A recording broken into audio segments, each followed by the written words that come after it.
Ouça uma palavra que pode avivar a sua fé.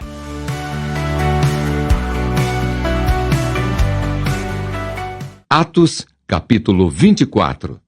Ananias e Tértulo acusam Paulo perante Félix.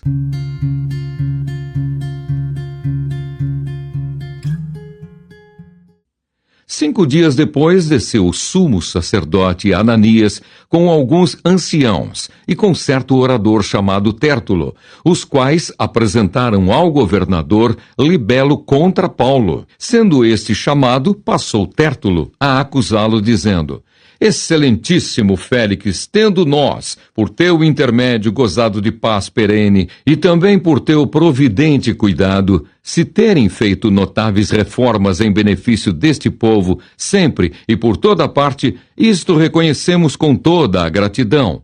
Entretanto, para não te deter por longo tempo, rogo-te que, de conformidade com a tua clemência, nos atendas por um pouco.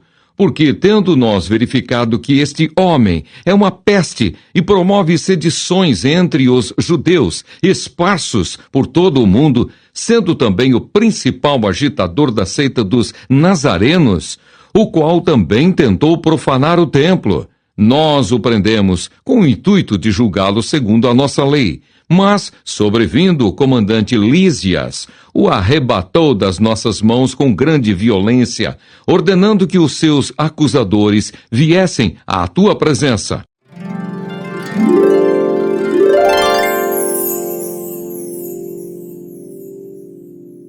Tu mesmo, examinando-o, poderás tomar conhecimento de todas as coisas de que nós o acusamos. Os judeus também concordaram na acusação, afirmando que estas coisas eram assim.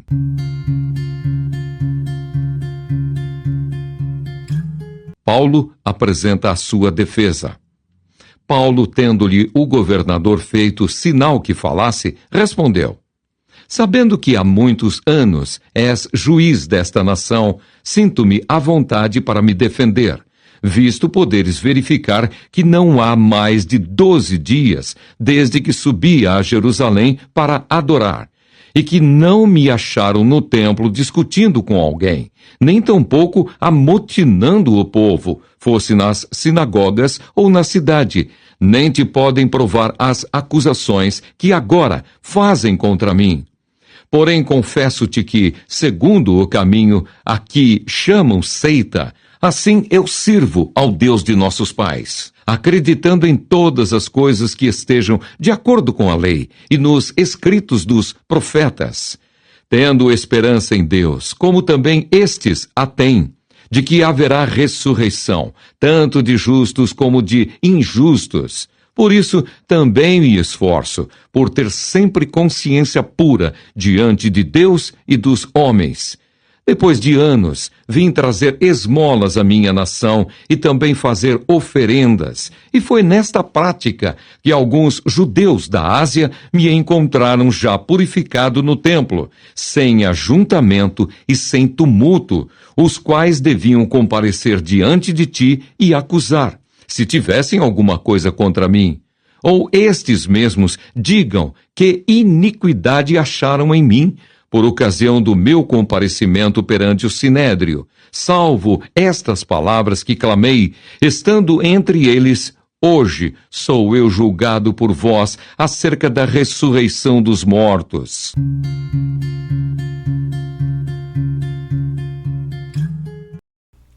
Bem, meus irmãos, nós vamos agora fazer o comentário, baseado então em Atos capítulo 24, fazer o estudo bíblico desta passagem tão importante. A primeira coisa que nós então aprendemos era a maneira que Roma lidava com as injustiças no Império. Nós temos aqui no capítulo 24 o cenário de um tribunal romano, onde o governador Félix acumulava a função de governador e juiz. Temos a presença de um promotor de acusação chamado Tértulo, que é trazido àquele tribunal pelo sumo sacerdote Ananias para acusar Paulo de pelo menos 3 crimes. Temos o réu, Paulo e falsas testemunhas que estavam ali para tentar incriminar Paulo. Qual é a primeira coisa, então, que nós observamos nessa passagem bíblica? Era a responsabilidade do tribunal proteger o cidadão do Estado, né, da mão pesada do Estado. Mas, com frequência, vários tipos de corrupção afetavam o sistema judiciário e tornava a justiça praticamente inacessível ao indivíduo comum. E veremos nesta passagem bíblica, quanto ao apóstolo Paulo, ele não tardaria em descobrir como aquele governador Félix era também corrupto, né? Pois bem, de acordo com Arnold Toynbee, que foi um grande historiador, ele diz que o segredo do governo romano era o princípio do controle indireto, ou seja, César não governava diretamente as unidades administrativas, mas ele elegia, ele dava autoridade a determinadas pessoas para administrarem aquelas regiões. Havia várias regiões ali onde eram administradas por pessoas indicadas por César. Uma dessas regiões administradas era a região da Judéia, onde abrigava Samaria, Jerusalém, e era uma região complicada por conta das várias insurreições que surgiam naquele ambiente, naquela unidade administrativa, por causa da religião judaica. A religião judaica trazia àquela época muitos conflitos, ora por causa do templo, ora por causa do desejo da libertação de Roma, né? O desejo dos judeus de se libertarem do jugo romano, ora algumas pessoas que surgiam ali, se levantavam dizendo serem o Messias. Ou seja, era uma região muito complicada, muito difícil de administrar. E tudo o que Roma não queria era que houvesse algum tipo de conflito naquele ambiente. Pois bem, quando o promotor Tértulo se apresenta diante do governador Félix, ele traz contra Paulo 3 acusações. Mas antes de acusá-lo, o que Tértulo faz? Tértulo começa a lisonjear o governador Félix. Ele começa a elogiar, né? Ele quer, antes de ganhar a causa, ele quer ganhar primeiro o juiz. Então ele fala, né, sobre as obras que Félix havia feito e que, segundo Tértulo, aquelas obras havia trazido paz, prosperidade àquela região.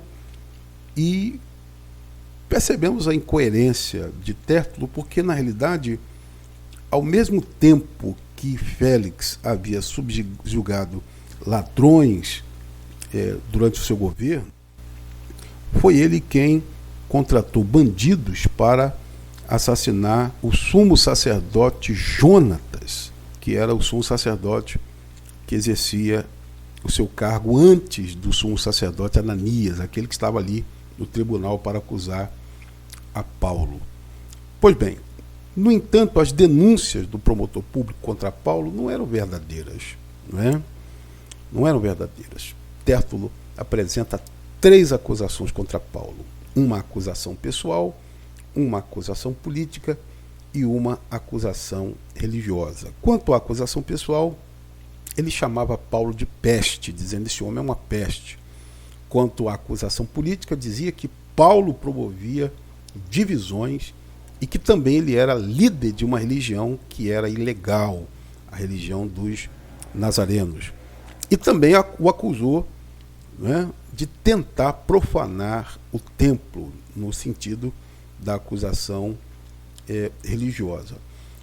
Quanto a Paulo ser uma peste, a interpretação dessa designação depende do ponto de vista. Os judeus desejavam manter suas tradições antiquíssimas, enquanto Paulo defendia algo novo. É aquela passagem bíblica lá de João 2, onde Jesus transforma a água em vinho, e o vinho velho representava a religião judaica com suas tradições, com seus velhos ritos, enquanto o evangelho era o vinho novo, que, uma vez provado pelo anfitrião, o anfitrião percebe que o último vinho era maior, melhor do que o primeiro. Pois bem, enquanto os judeus desejavam manter aquelas tradições antigas, velhas, caducas, Paulo trazia o vinho novo. Os romanos temiam qualquer coisa que afetasse o equilíbrio delicado daquela paz, justamente daquela região ali da Judéia, que havia históricos de problemas, de tumultos, né, relacionados ali a muita gente que havia dado problema ali. Pois bem, havia um teólogo alemão que dizia o seguinte em relação a Paulo. Ele dizia que por onde Paulo passava ocorriam sempre duas coisas: ou revolta ou reavivamento. E é verdade. Onde Paulo estava, onde ele passava, ou havia revolta por parte dos incrédulos, como aconteceu em Éfeso, quando ele se levanta contra a deusa Diana e os vendedores de imagens da deusa Diana se revoltam, ou aconteciam reavivamentos ou avivamento espiritual. Aliás, aonde um homem de Deus passa, é assim que tem que ser, né? Haverão aqueles que vão se revoltar, haverão aqueles que vão se insurgir, mas, por outro lado, haverá a presença de Deus de forma poderosa e maravilhosa. Pois bem, a acusação daquele promotor, a acusação pessoal, era baseada nos conflitos dos judeus com Paulo em diferentes regiões do Império Romano, conforme você pode observar lá em Atos capítulo 21, versículo 27, né? Quando Paulo vai a Listra, a Corinto, a Éfeso. Pois bem, a acusação política era um pouco mais séria do que a acusação pessoal, porque nenhum oficial romano desejava ser culpado de permitir que atividades ilegais que perturbassem a paz romana se levantassem em qualquer área administrativa, não é? E Roma havia dado aos judeus ali da Judéia a liberdade de praticar a sua religião justamente para que a paz fosse mantida. Mas os oficiais romanos que trabalhavam naquela unidade administrativa do império mantinham o povo sob vigilância, a fim de que não se aproveitasse de seus privilégios para acabar enfraquecendo o império. Quando Tértulo chamou Paulo de instigador de insurreições entre os judeus, não é? Ele despertou de forma imediata a atenção do governador Félix, que estava bem atento a essa questão. Mas lógico que, sem dúvida, aquela declaração não passava de exagero.